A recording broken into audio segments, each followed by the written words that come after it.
First of all, I would like to say that China's government is not based on some kind of system where you inherit your power from, say, members of your family or someone you're really close friends with, but it is a system based on merit.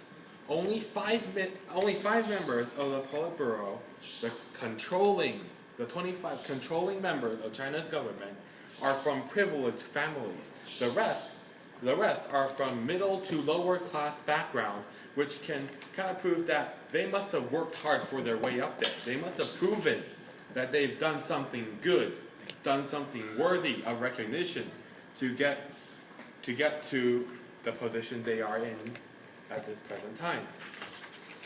Additionally, China's demographic issues will not slow growth for multiple reasons. This is by Clark, by the Research Association at the East Asian National Institute of the University of Singapore in 2011. The study by Goldman Sachs, America's most prestigious bank, says that China's rapid economic growth for the roughly past 3 decades is unrivaled by any other country. But a lot of people think that this won't continue, especially because the constraints on the demographics remain very large. China will experience fast aging among the major developing nations, especially due to their past policy of one child, which means that right now they have a majority of population who are more advanced in age.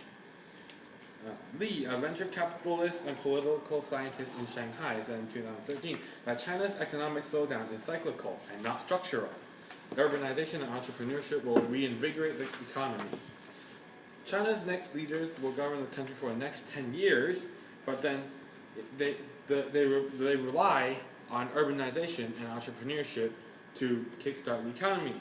In 1990, only 20% of Chinese lived in cities. However, today, 51% do. That's an over 200% increase.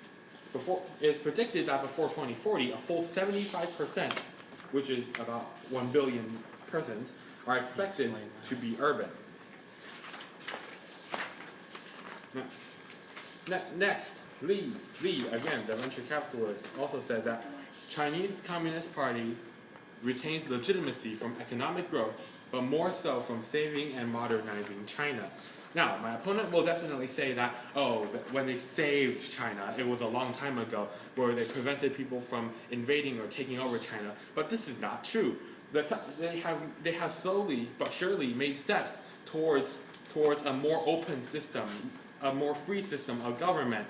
And not very many Chinese people are complaining now as they did nearly 2 or 3 decades before.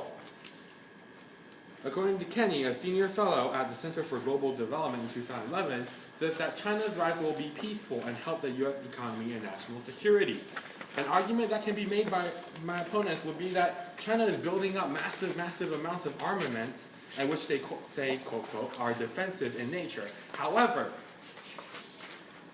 one must keep in mind that the United States has been ahead of China in military development. That's been acknowledged by a lot of people. If humans are good at one thing, it's designing weapons and stuff to kill other people. So one would expect that if China really wants to launch an attack on the U.S., then the U.S. will most certainly attack them back, which then would lead in less peacefulness and legitimacy for the government to rule its people.